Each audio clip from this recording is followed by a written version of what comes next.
What's up, everybody? Back again for another edition of the Mushroom Kingdom. So, I got part 4 for you guys. This one is sick. This one is epic right here. Man, hope y'all love it. I'm going to be having an exclusive podcast series jumping off here pretty soon called They Came From Outside. That one is going to be for the fan club members only. I'm going to get my fan club started here. But, you know what I'm saying? You guys will have exclusive access to that. No problem. Let's get started. The Muffin Man, part 4.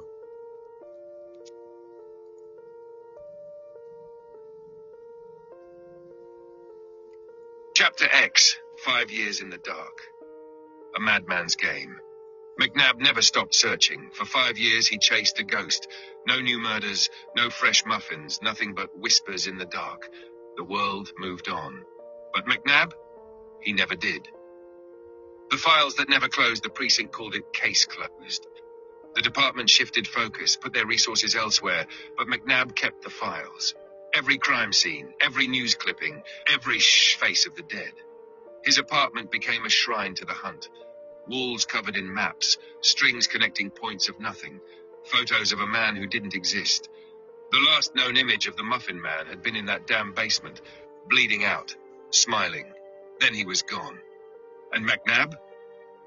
McNabb had been losing his mind ever since. The dreams started coming.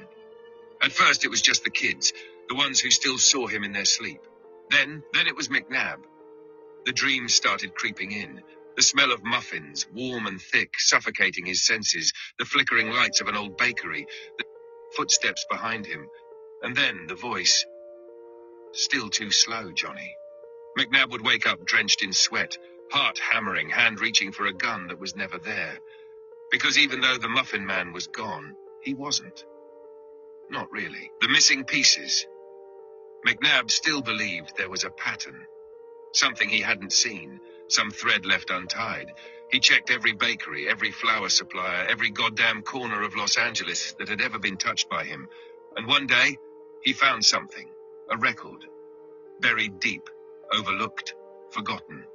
An old order receipt, a shipment of flour sent 4 years ago to a location that wasn't supposed to exist. McNabb stared at the address. His pulse spiked.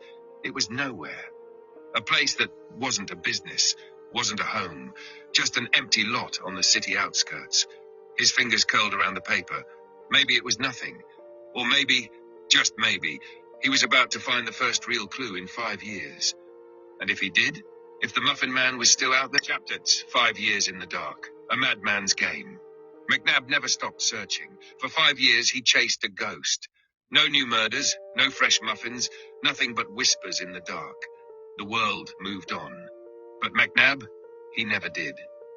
The files that never closed. The precinct called it case closed. The department shifted focus, put their resources elsewhere, but McNabb kept the files. Every crime scene, every news clipping, every face of the dead. His apartment became a shrine to the hunt. Walls covered in maps, strings connecting points of nothing. Photos of a man who didn't exist. The last known image of the Muffin Man had been in that damn basement, bleeding out, smiling. Then he was gone. And McNabb? McNabb had been losing his mind ever since. The dreams started coming.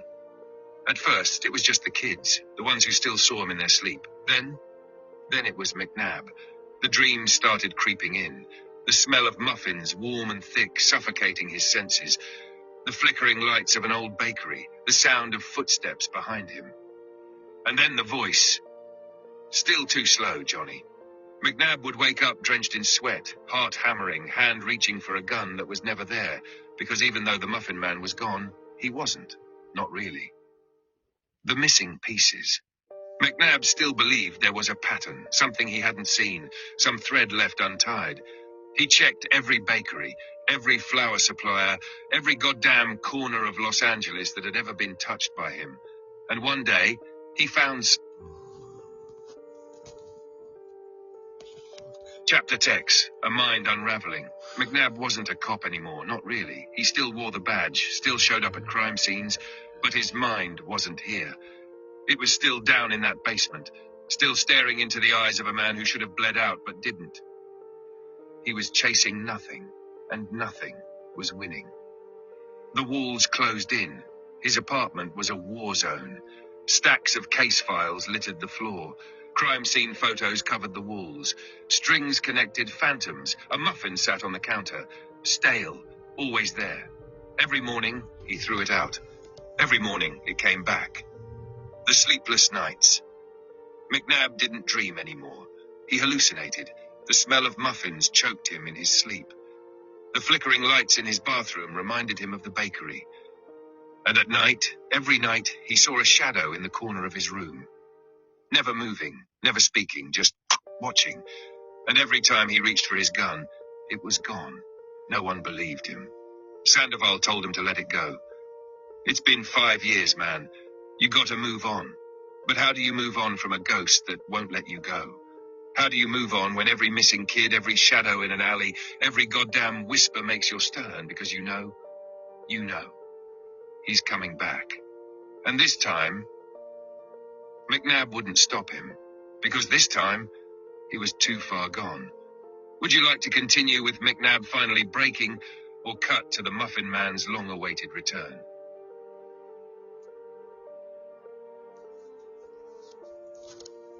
Chapter X, the address that shouldn't exist. McNabb walks into the unknown. The address led to nothing. A stretch of land on the outskirts of Los Angeles, a place long forgotten, surrounded by rusted fences and overgrown weeds. It wasn't abandoned, it was erased, like someone had wiped it clean from the city's memory. McNabb gripped the steering wheel, staring at the spot from his car. His chest felt tight. 5 years. 5 goddamn years of chasing shadows. And now he was here, at a place that shouldn't exist, and he felt it. Something wrong in the air.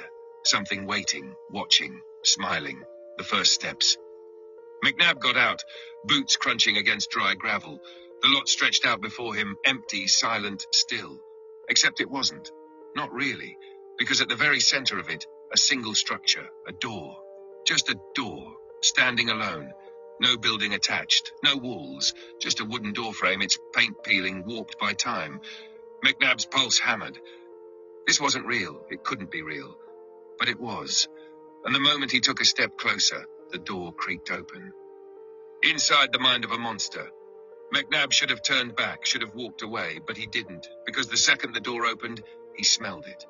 The scent of fresh muffins. Thick, sweet, rotting. His stomach coiled. He raised his gun, stepped inside. The world shifted. He was no longer outside, no longer in the Los Angeles he knew. He was in a kitchen. An old one, familiar. Wrong. Ovens lined the walls. The air was warm. Dust hung in the glow of dim, flickering lights. The sound of a knife against wood. A rhythmic chopping. Then a voice. "You made it, Johnny." McNabb froze. Because across the room, sitting at an old wooden table, calmly slicing into a fresh muffin, was him, Peter. 5 years. And he looked exactly the same. Not older. Chapter X, the address that shouldn't exist. Chapter X, the one that got away. McNabb with the kitchen, echoing off the old ovens, but Peter was already moving. Too fast, too calm. McNabb lunged forward, grabbing at him, but Peter just laughed. "You're always too slow, Johnny." A door slammed shut. By the time McNabb kicked it open, Peter was gone. The bakery? Empty. Like he had never been there at all. Like McNabb had just stepped into a nightmare that had bled into reality. But before he could even process what had happened, his phone rang. The tape. XLA Studios, breaking news. The broadcast was unplanned. The anchors weren't ready, but the package had arrived minutes ago. A tape. No return address, no fingerprints, no explanation. The only label? For the city. So they played it. The screen flickered. At first, static. Then, a kitchen McNabb had just been in. The wooden table, the ovens, the flickering lights. And sitting there, staring into the camera, smiling, was the Muffin Man. Peter, alive, unbothered, smiling. "Los Angeles," he whispered, tilting his head. A pause. "You thought I was gone?" Another pause. "Silly city," he chuckled, shaking his head. You can't get rid of me. The image glitched. For a fraction of a second, something flashed across the screen. A face, eyes wide open, mouth stitched into a smile, a child. Then darkness. And the Muffin Man's voice, soft, gentle, sleep tight. The tape cut out. The studio erupted into chaos. The city? It screamed. McNabb sat in his car, watching the news from a cracked screen at a gas station. The tape played, then ended, and all he could do was sit there, fingers white-knuckled, against the steering wheel. Because the Muffin Man had won. Again. And McNabb, he was just another piece in the game. A game that would never, ever end. Blackout. Chapter X, a city held hostage. Los Angeles never healed. For 5 years, the Muffin Man didn't kill, didn't taunt, didn't leave a single crumb behind. But his absence was worse than his presence, because everyone knew he was still out there, watching, waiting. The stranglehold of fear. The city changed. People locked their doors earlier. Parents didn't let their kids out after dark. Schools banned even the mention of his name. Children whispered about him at recess, terrified of what would happen if they said too much.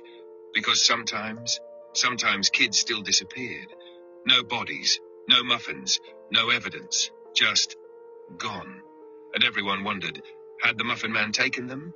Or was his legend just so strong that the city had begun eating itself alive? The police were powerless. McNabb wasn't the same man. 5 years of chasing nothing had broken him. He worked the force like a ghost, showing up at crime scenes that weren't his to investigate. Every time a child vanished, every time a family reported hearing strange whispers at night, McNabb was the first to respond. The department called him obsessed. They were wrong. He wasn't obsessed. He was right. Because one day soon, the Muffin Man was going to return.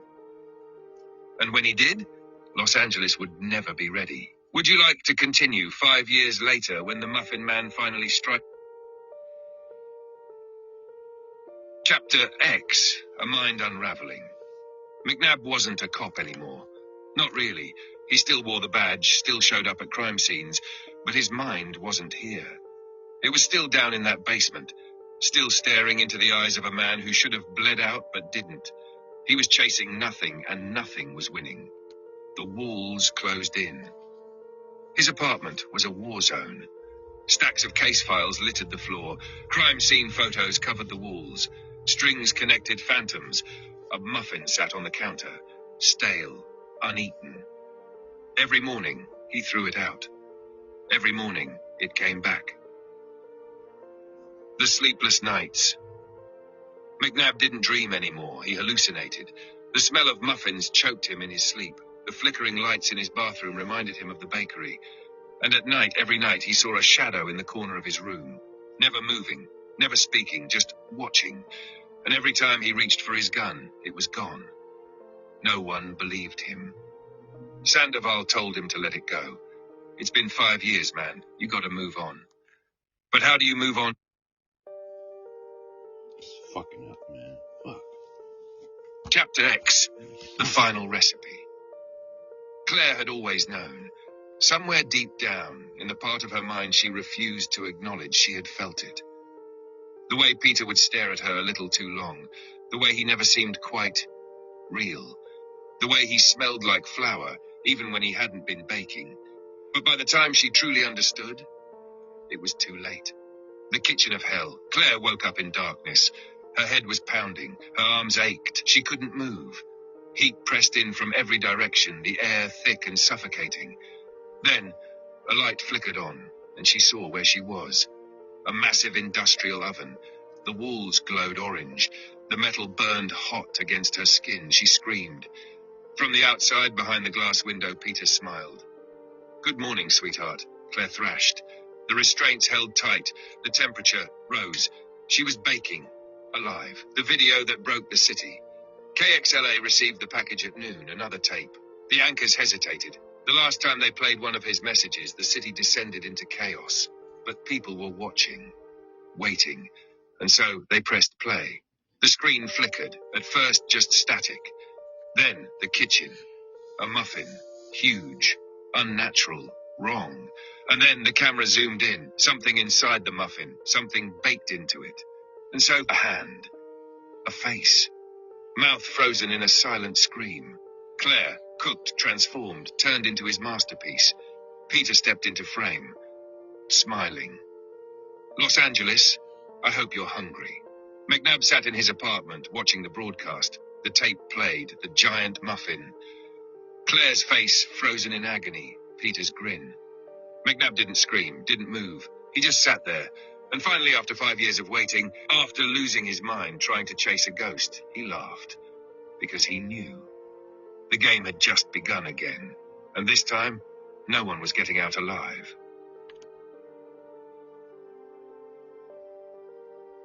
Chapter Kex. The city burns in fear. The video shattered Los Angeles. People had spent 5 years waiting for his return, dreading it, whispering about it in the dark. And now, the Muffin Man had returned, louder, crueler, hungrier.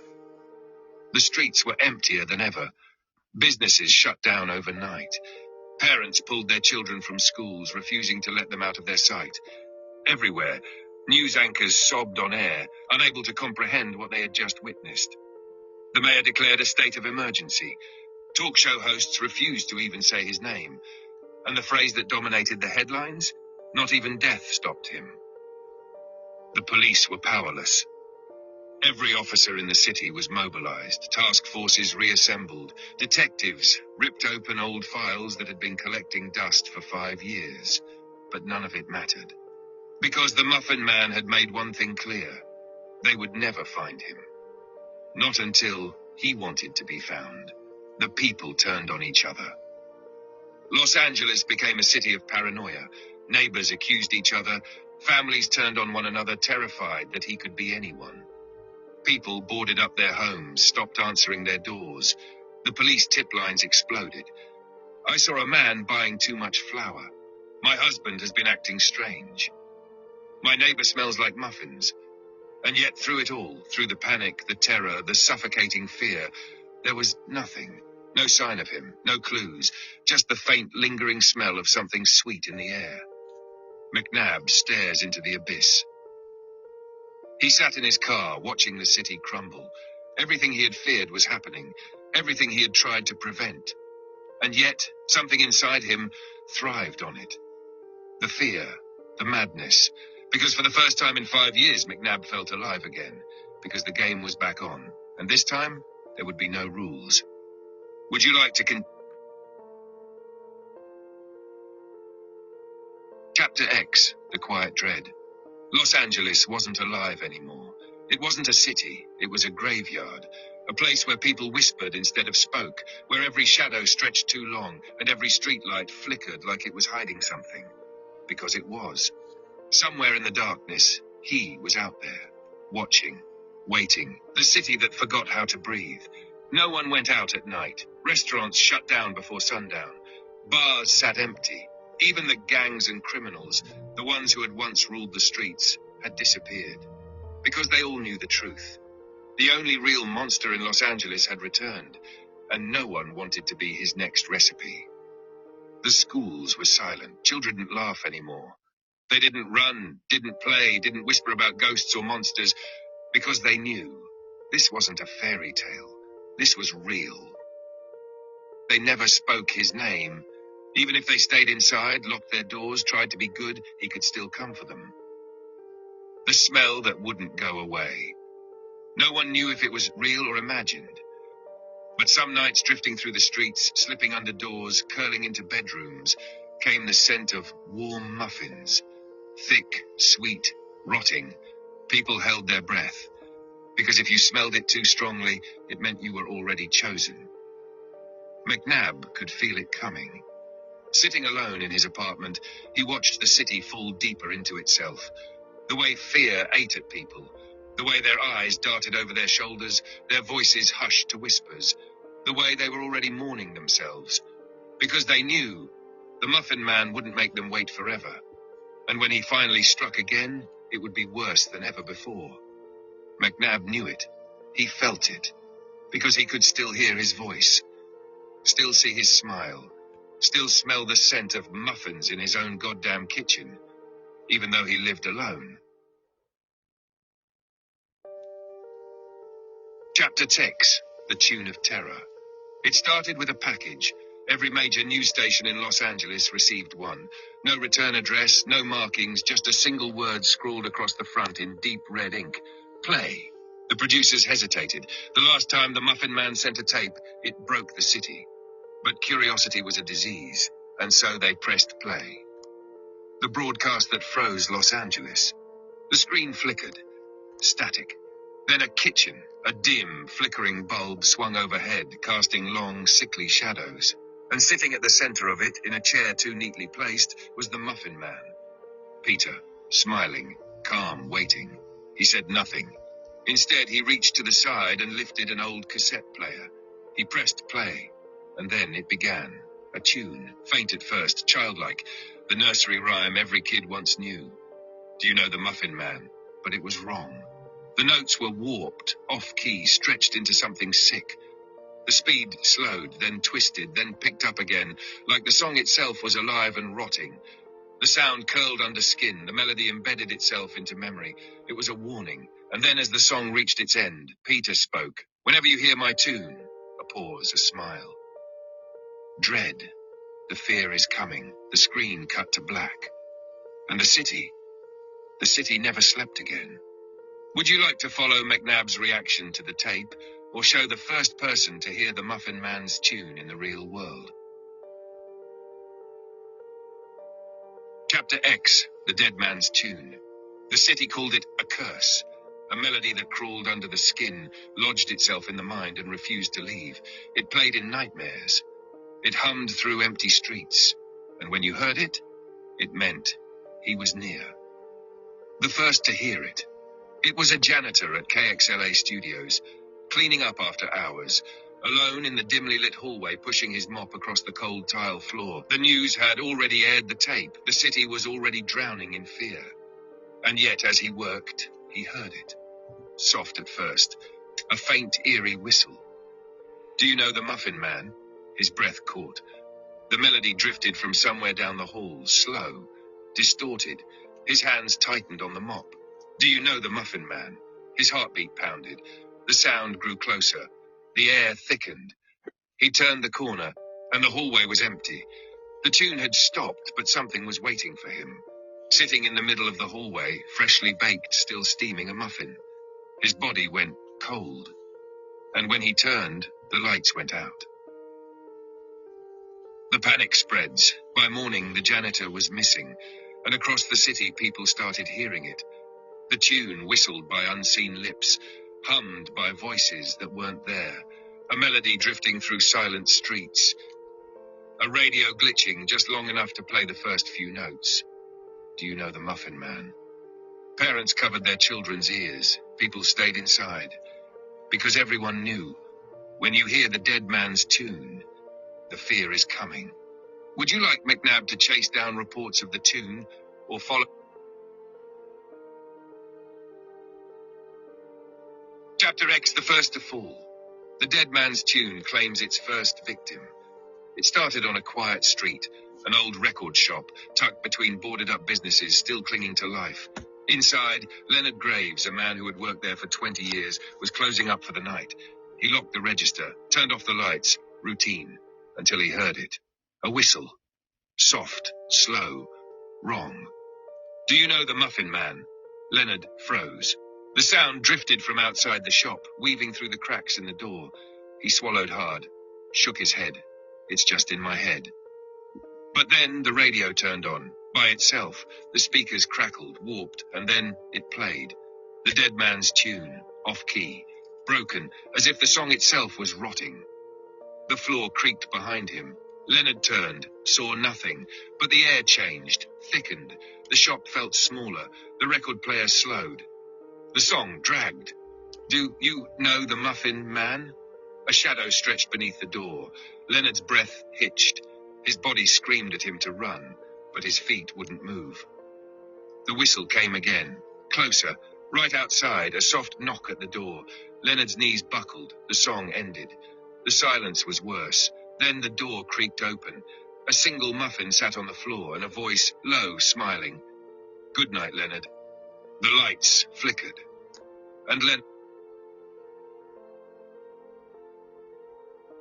Chapter X, The Sound of Death. McNab investigates Leonard Graves' disappearance. The record shop was still unlocked when they found it. The sign on the door still said closed. Nothing looked out of place, but Leonard Graves was gone. No signs of a struggle, no blood, no forced entry, just emptiness and a muffin in the doorway. McNab arrives. By the time McNab stepped inside, the place felt wrong. Too quiet, too still. Something lingered in the air. Not just fear, something worse. "Do you smell that?" Sandoval muttered. McNab did. It was faint, but unmistakable. Rotting muffins. The scent curled in his stomach, because he'd smelled it before. The record player. The crime scene techs were already dusting for prints, but McNab ignored them. His eyes locked onto the record player. It was still on. The needle scratched against empty vinyl, repeating a soft rhythmic hiss. McNab reached for the dial, then stopped. Because underneath the static, something whispered. A melody, so faint it barely existed. "Do you know the Muffin Man?" McNab's fingers twitched. He turned off the player. The sound stopped, but the feeling that he was still here, that never left. The message left behind. McNab turned to Sandoval. No forced entry. No struggle. The guy just vanished. Sandoval shifted uncomfortably. "Like the others." McNab nodded. Then something caught his eye. A slip of paper wedged into the record sleeve. He pulled it free. Just a few words, scrawled in red ink. "You heard it, didn't you?" McNab's chest tightened. The dead man's tune. It wasn't just a song. It was a signal. And now, McNab had heard it too. Chapter X, The Mother in the Dark. McNab had been chasing ghosts. But ghosts didn't have mothers. And the Muffin Man? He came from somewhere. The lead no one saw. It started with a name, buried deep in old records, hidden behind sealed case files, a name no one had thought to check. She had been admitted to St. Augustine's long-term care facility 5 years ago, listed as non-responsive, no visitors, no family. McNab's pulse spiked, because her emergency contact was redacted, and that meant someone didn't want her found, which meant McNab had to find her. The Hospital of Forgotten People. St. Augustine's was the kind of place people ended up in, not the kind they walked out of. McNab flashed his badge at the front desk. The nurse barely looked up. "Visiting hours are over." "Not for me." She sighed, flipping through the patient log. "Who are you looking for?" "Margaret Whitmore." That got her attention. She stiffened, glancing up at him. "No one visits Margaret." McNab's stomach tightened. "I'm visiting her now." The woman who raised a monster. The room was dim. Machines beeped softly, pumping life into a woman who had already lost it. Margaret Whitmore lay motionless in the hospital bed. Her skin was pale, bruised. Deep scars marred her arms, her face. Old wounds. Beaten, broken, left to rot. McNab's fingers curled into fists, because he knew who had done this. He had seen the Muffin Man's work before, but this was personal, and that meant a weakness. Maybe the only one McNab would ever find. He leaned down, voice low. "Margaret, can you hear me?" Nothing, not even a flicker behind her eyelids, but her fingers, they twitched. Just once, like some part of her knew, like some part of her remembered. McNab straightened, exhaling slowly. Maybe the Muffin Man thought she was useless, a forgotten relic of his past. But McNab knew better, because even in a coma, Margaret Whitmore was still breathing. Chapter X, The Secret Buried in Blood. Mick couldn't leave her. Not yet, because Margaret Whitmore wasn't just another coma patient. She was the mother of a monster. And somewhere inside her broken mind, she held the one thing McNab needed, a way to end him. The files no one wanted. Back at the precinct, McNab dug deeper. Margaret Whitmore had no living relatives, no husband, no record of a son. But she had something else, a sealed case file. McNab didn't hesitate. He ripped it open. Inside, he found photos, old crime scene pictures, A house burned to its foundation. And in the report, a boy, Peter Whitmore, a child who was never supposed to exist. The boy who became a nightmare. Peter had been 7 years old when his home burned to the ground. His mother survived, his father didn't. The body was found in the kitchen, beaten, tortured, unrecognizable. And Peter was never found. Not until he resurfaced as the Muffin Man. McNab's throat went dry. The bastard hadn't just snapped one day. He had been forged in fire, born from blood, heat, and violence. And his mother, Margaret, was the only person who might have ever truly known why. McNab grabbed his keys. He had to get back to St. Augustine's before it was too late. He knows. Peter sat in the dark. His fingers drummed against the table. The television flickered, replaying security footage from St. Augustine's. McNab, standing over her bed. His smile faded. For 5 years, no one had touched Margaret. Not the doctors, not the nurses, and certainly not him. But McNab had. McNab had found her. And that meant one thing. McNab was getting too close. Peter reached for a knife, turned it slowly between his fingers. Then he stood. It was time for a family reunion. Chapter X. The reunion no one wanted. McNab drove like hell. The streetlights blurred past him, his knuckles white on the steering wheel. Margaret Whitmore wasn't just a witness. She was the last living thread tying the Muffin Man to his past, and now that McNab had found her, so had he. St. Augustine's. The hospital was too quiet. McNab stepped through the front doors, flashing his badge at the night nurse. Whitmore, where is she? The woman frowned. Room 209, but... McNab didn't wait. He took the stairs 2 at a time, his heart pounding. He reached the second floor, rounded the corner, and stopped cold. The door to room 209 was already open. Inside, the lights flickered. A slow, rhythmic beat filled the air. McNab raised his gun, stepped inside, and saw the bed, empty. The sheets were torn away. The IV ripped from the vein. A single muffin sat on the pillow, still warm. McNab's stomach coiled. Then, a sound behind him. A whistle. Soft. Wrong. Do you know the Muffin Man? Whirled. But the hallway was empty. Only shadows, only silence, only fear. He clenched his jaw. Margaret was gone, and the Muffin Man had taken her. Again, elsewhere, Margaret's breathing was shallow. The room around her reeked of flour and decay. A hand brushed her hair back. You should have stayed hidden, Mother. Peter's voice was soft, almost gentle. Margaret didn't move. Couldn't, not in the place he had taken her. A place of memories, a place where monsters were born. Peter's grip tightened. He's coming for you.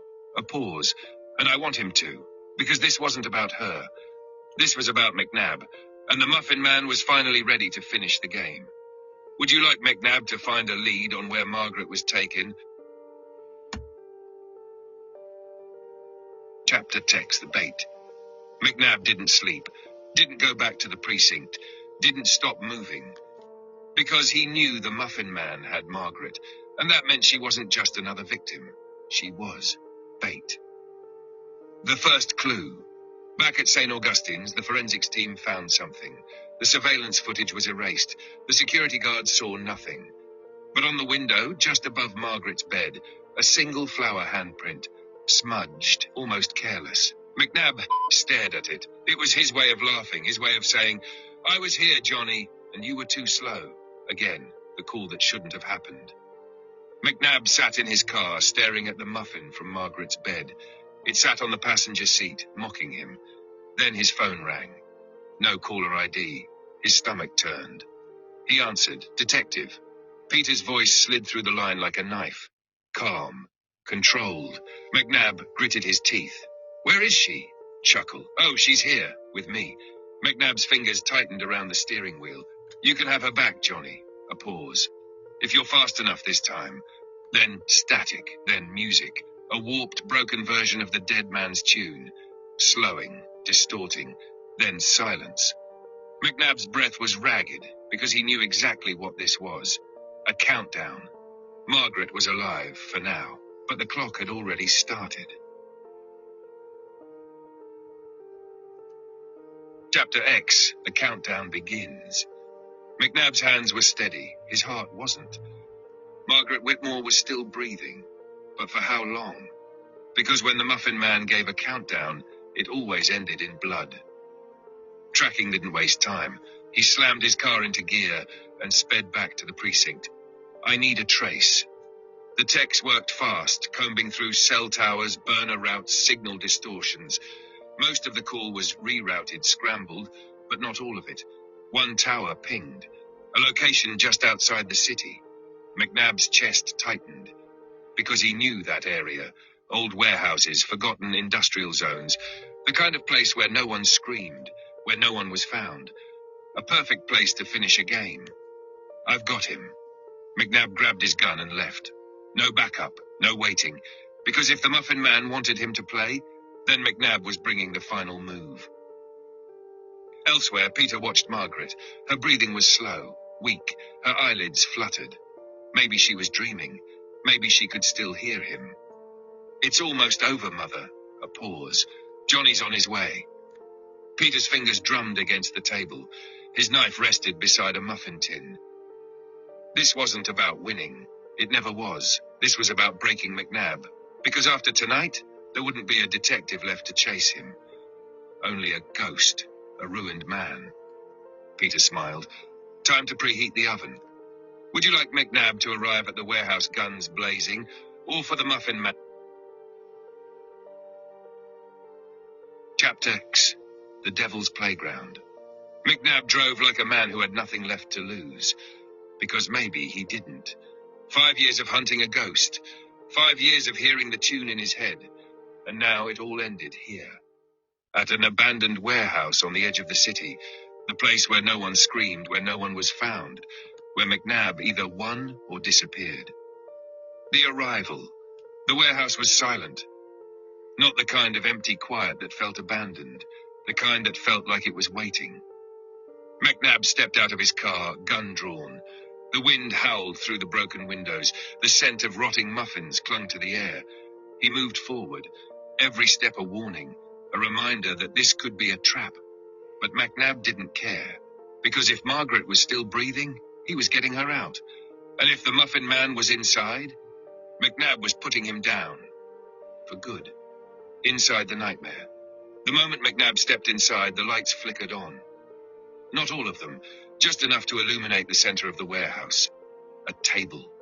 And in the chair, Margaret Whitmore, strapped down, head slumped, barely breathing. McNab's pulse spiked. Margaret! He rushed forward. A voice stopped him. Ah, Johnny. McNab froze because the sound didn't come from the shadows. It came from everywhere. A speaker system, lining the walls. And then music, a slow, warping hum. Do you know the Muffin Man? The dead man's tune. McNab's teeth clenched. Show yourself! The laughter that followed was soft, amused. Oh, I am, Johnny. A TV monitor flickered to life across the room. Was Peter, sitting in a different room, watching, waiting. You didn't think I'd make it that easy, did you? McNab's jaw tightened. Where are you? Peter sighed, shaking his head. Still playing by the rules. That's your problem, Johnny. McNab raised his gun. You don't make the rules. Peter's grin widened. I do, and here's one of them. He leaned forward. You can save her, or you can find me. A clock appeared on screen, a 5-minute count. The oven's almost ready. The screen cut to black. The room ticked with silence. McNab's breath shook. His hands tightened around his gun. Margaret or the Muffin Man? Choose. Would you like McNab to try and save Margaret, or abandon her to hunt the...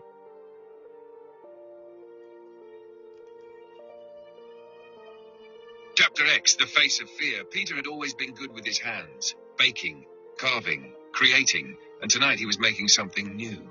Something special. He sat in his hidden space, a dimly lit room lined with memories, newspaper clippings, old photographs. McNab's face circled in red ink, and on the table before him, his latest masterpiece, a mask. Not just any mask, a face. Handcrafted, stitched, personal. A mix of human skin and wax, molded into a twisted, smiling expression. A face that was too happy, too wrong. And the best part? It wasn't just any skin. It came from someone McNab once knew. Peter ran his fingers over the surface, tilting his head. Then, slowly, he put it on. The fit was perfect. The dead always fit best. And now? Now it was time for McNab to see it. Because when he did, that's when the game would truly break him. Chapter X, a lullaby for the damned. Couldn't move. Her body was weak, her breath shallow. She was aware of the straps, the cold metal chair pressing against her fragile bones, and the smell, the overwhelming scent of flour, sugar, and something rotten. Then, a sound. Soft, a whistle. A tune she had hoped to never hear again. Do you know the Muffin Man? Her fingers twitched. Not from life, from fear. Because she knew who was sitting across from her.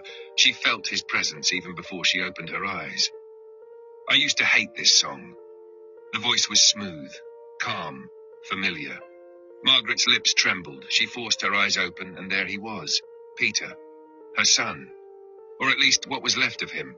He sat in front of her, head tilted, smiling. His new mask glowed under the dim light, stitched, handmade, made from someone else. Margaret's breathing hitched. Peter chuckled. You know, I've been thinking, Mother. He reached over, slowly winding the crank of an old music box. The tune warped, twisted, slowed. Maybe you were the first one to make me a monster. Margaret shuddered. Peter leaned in. I was the one who perfected it. The music box clicked. The dead man's tune filled the air. Margaret squeezed her eyes shut, because she knew. This was a lullaby she would never wake up from.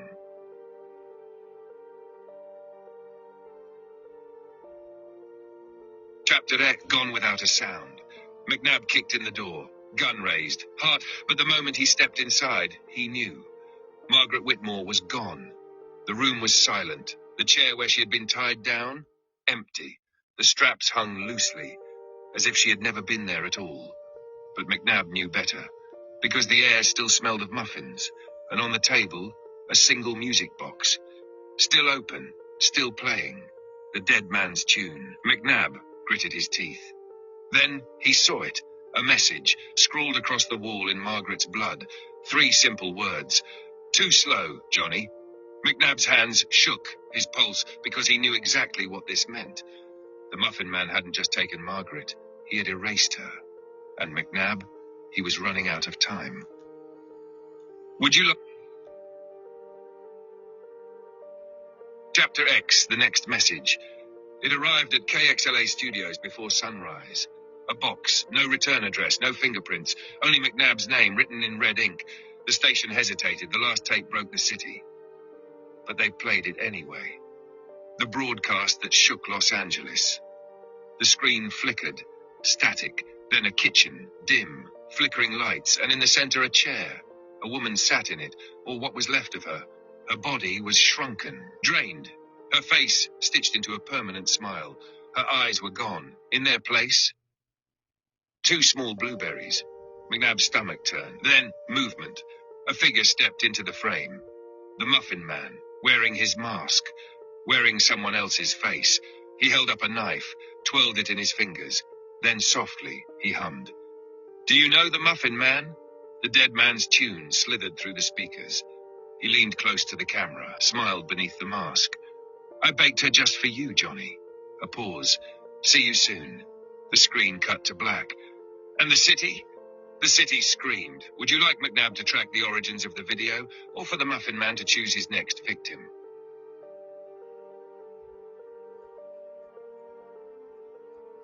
Chapter X, the next message. It arrived at KXLA Studios before sunrise. A box, no return address, no fingerprints, only McNab's name written in red ink.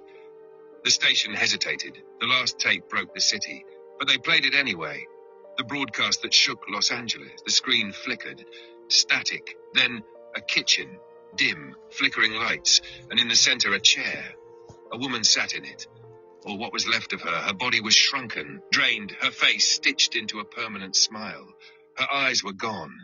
In their place, 2 small blueberries. McNab's stomach turned. Then, movement. A figure stepped into the frame.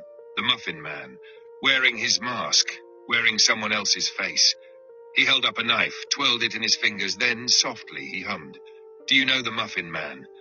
The dead man's tune slithered through the speakers. He leaned close to the camera, smiled beneath the mask.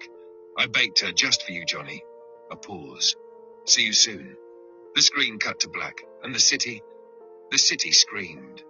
Would you like McNabb to track the origins of the video, or for the Muffin Man to choose his next victim? Chapter X. It arrived at KXLA Studios before sunrise. A box.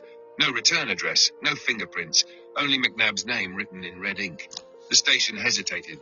The last tape broke the city, but they played it anyway. "I baked her just for you, Johnny." A pause. "See you soon." Sorry about this, you guys. The screen cut It's to black, messing up. and the city screamed.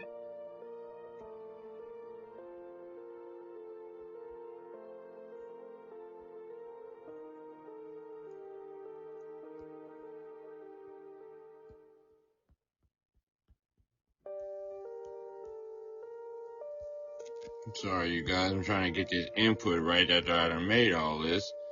And it's sitting here acting crazy. Acting like it don't want to. Give me a second here. Okay, I know what I gotta do.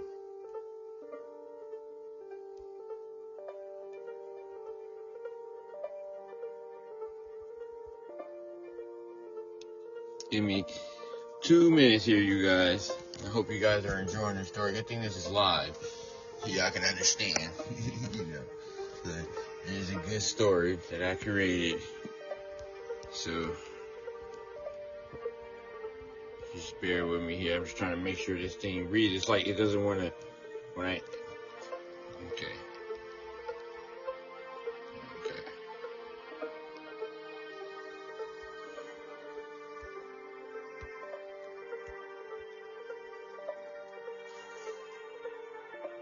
I have to figure out what's going on with a certain section that doesn't want to read this story for you guys. This is messed up. So when I